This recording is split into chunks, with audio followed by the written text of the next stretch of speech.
Buenos amigos, no tenemos aún la sesión deportiva de Manuel Reyes, así que vamos a hacer una excepción hoy y vamos a entrar de inmediato con Luis Holguín Veras, psicólogo. Vamos a hablar de la reforma al sistema de seguridad social en la República Dominicana.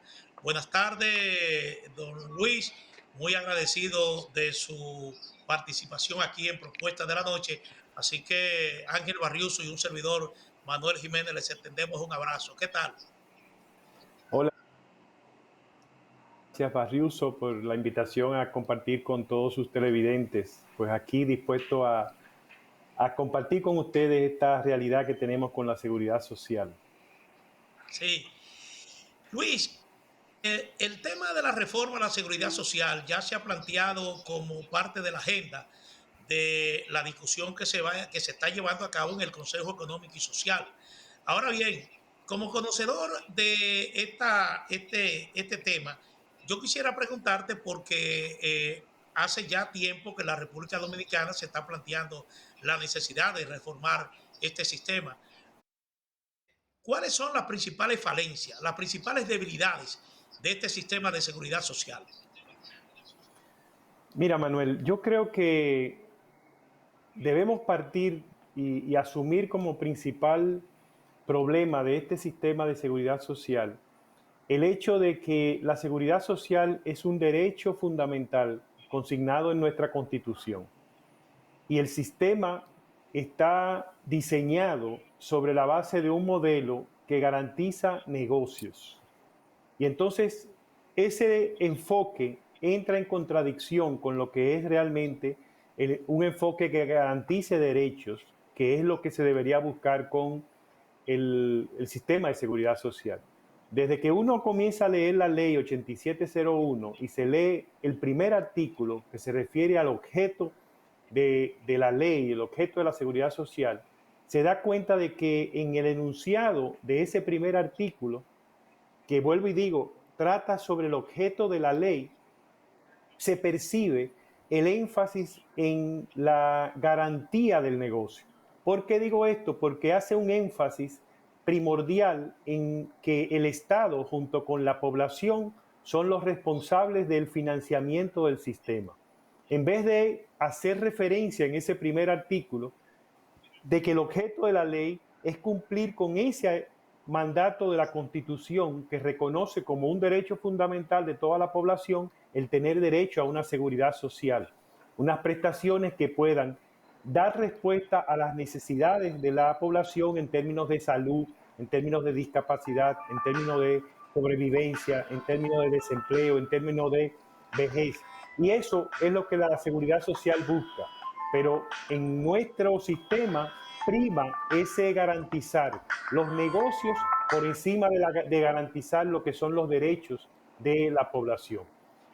Para mí ese es el primer aspecto que debemos destacar. A partir de ahí, pues entonces podemos entrar en las grandes necesidades que se tienen en términos de salud y en términos de pensiones, que son de las principales demandas que la población está haciendo, porque ambos aspectos, ambos sistemas del sistema dominicano de seguridad social presentan atropellos a lo que son los derechos de los afiliados. Ahora, Luis, cuando se trabaja el tema de la seguridad social y esas ideas de reenfocarla en función de derechos y no de simplemente lo meramente económico, habría que trabajar con un criterio integral en lo que es la ley de salud con esto de la ley de seguridad social. Sí, obviamente, e incluso hemos conformado en el país lo que llamamos la coalición por la seguridad social digna, y esta coalición, una de las demandas que está haciendo es que el gobierno asigne el 4% del Producto Interno Bruto a el área de salud, como manda la ley de el plan de desarrollo nacional. Y ese elemento de ese 4% para la salud es un elemento que entra en juego también, pero el sistema dominicano de salud es una parte integral de lo que es el componente de salud en la seguridad social.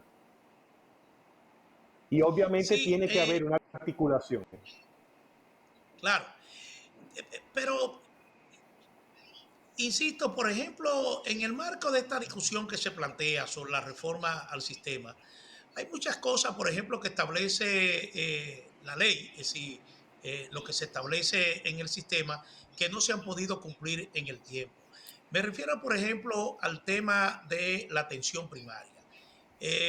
Al no existir la atención primaria, el paciente, el que tiene necesidad de buscar atención de salud, va directamente a un especialista. Regularmente el especialista no acepta el seguro y esto indudablemente que conlleva un sacrificio económico para el paciente, aunque algunos seguros devuelven el 80% de la factura que se consuma, que pague el paciente. Ahora bien, ¿por qué? ¿Cuáles son los intereses que han impedido que en la República Dominicana no se establezca ese sistema de atención primaria? Porque volvemos al punto que te señalaba al principio. Como tenemos un modelo de seguridad social que prioriza la atención a los negocios instaurados en la seguridad social, desde las ARS, las AFP en el caso de pensiones, los prestadores mismos de servicios de salud, son instancias que obstaculizan el que la atención primaria se ejecute como ha debido hacerse. Pero es un asunto de oposición a que el sistema funcione fuera de lo que son sus ámbitos de ganancia, sus ámbitos de operación y que producen sus ganancias económicas. Cuando el sistema de atención primaria se implante, como en otros países se ha implantado, gran parte de nuestros problemas de salud se van a atender en ese centro comunitario, en ese centro que nos queda próximo, ese centro que tiene nuestros historiales y que nos da seguimiento y que puede generar, porque tiene un volumen limitado de familias, de personas a las que atender, puede entonces tener una atención mucho más cercana y más preventiva incluso.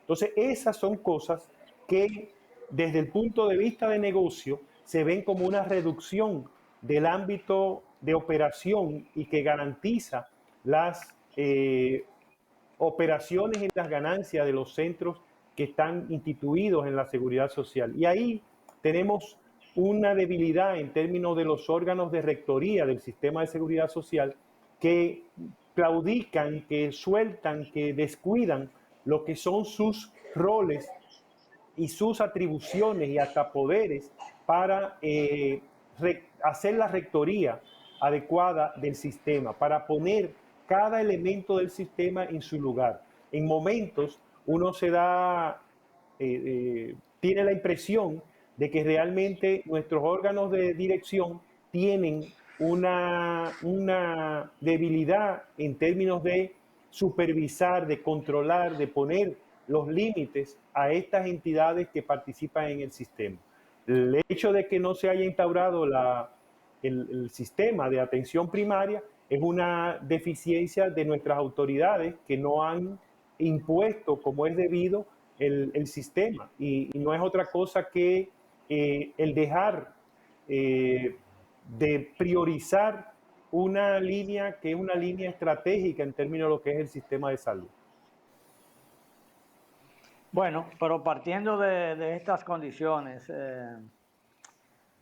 ¿cómo evaluar el hecho del financiamiento o de la autonomía económica? Porque si las empresas privadas se han vinculado a la seguridad social de forma tal que se apropian, ¿cómo desapropiarla en función de hacerla más efectiva y hacer mayor rendimiento con respecto al ciudadano llamado a beneficiarse de un régimen de esta naturaleza?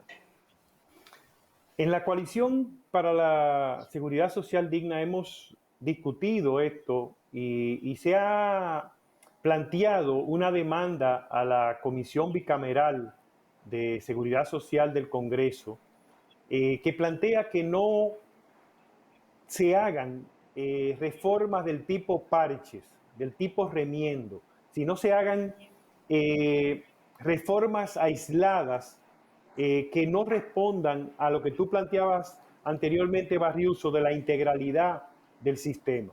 Entonces, ya hemos tenido en el país, desde la misma aprobación de la ley 8701, se hicieron modificaciones del tipo remiendo, aún en la génesis de la ley, que desarticularon aspectos.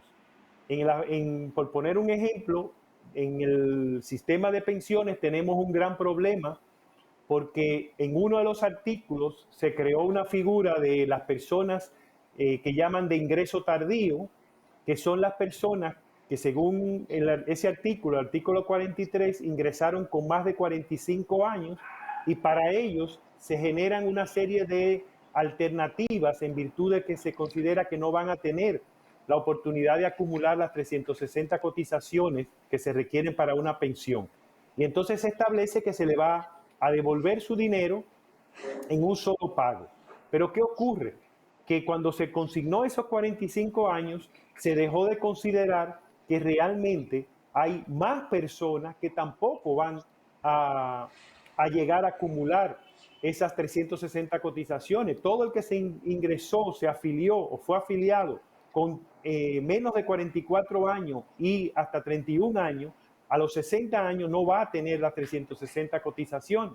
Entonces, ¿por qué discriminar a esa población y a esa población que se integró con menos de 45 años y hasta 31, se le condena a no recibir una pensión, no devolvérsele el fondo que tiene acumulado en su cuenta de personal del afiliado y se llega al extremo de negarles a los que tienen derecho a una pensión por el Estado, porque trabajaban en el Estado antes de que esta ley entrara en vigencia, se les niega a ellos la posibilidad de obtener esa pensión bajo el sistema de reparto. Y cuando digo el parche, me refiero a que ese artículo 43 y el mismo 39 que hablan del ingreso tardío, dejan de considerar que 3 artículos reconocen ese derecho, incluyendo uno de ellos que dice que las personas que tienen el amparo de la ley 379, que es la ley que regula las pensiones del Estado, tienen el derecho a permanecer en ese sistema por tener el amparo de la ley 379 y hace un enunciado muy específico, sin importar la edad. Y entonces, olímpicamente, con esa reforma de parche, el artículo 43 pretende negar ese derecho a esas personas. Pero igual, en el año pasado tuvimos una reforma que supuestamente se nos explicó que una de las motivaciones era reducir el margen de ganancia de las AFP y aunque se avisó y se presentaron estudios por distintos organismos, por distintos profesionales, que demostraban que el efecto de ese cambio no era reducir las ganancias de la AFP, sino que la iban a incrementar, resultó que las AFP han tenido un margen de ganancia mayor, porque es verdad que disminuyeron el monto porcentual, la base sobre el monto porcentual que que se usa para calcular las ganancias de la AFP, pero se aumentó la base sobre la cual se calculaba. Antes se calculaba sobre los beneficios que la AFP había generado, ahora se calcula sobre la base de toda la cartera, todo el fondo de capital que tiene acumulado de las personas afiliadas a cada AFP. Es decir, que el monto resulta ser ahora mayor que el anterior. ¿Producto de qué? Producto de una reforma aislada, tipo parche, tipo remiendo. Lo que la coalición está pidiéndole a los legisladores es que se haga una reforma integral y estructural, de modo tal que pueda surgir un diseño de la seguridad social que priorice el aseguramiento de la seguridad social como derecho en vez de un sistema que garantiza simplemente los negocios para ciertos actores del sistema. Comercial que haremos de inmediato, pero retornamos en breve y vamos a seguir ahondando sobre ese tema de las pensiones que es bastante interesante. Así que retornamos en breve.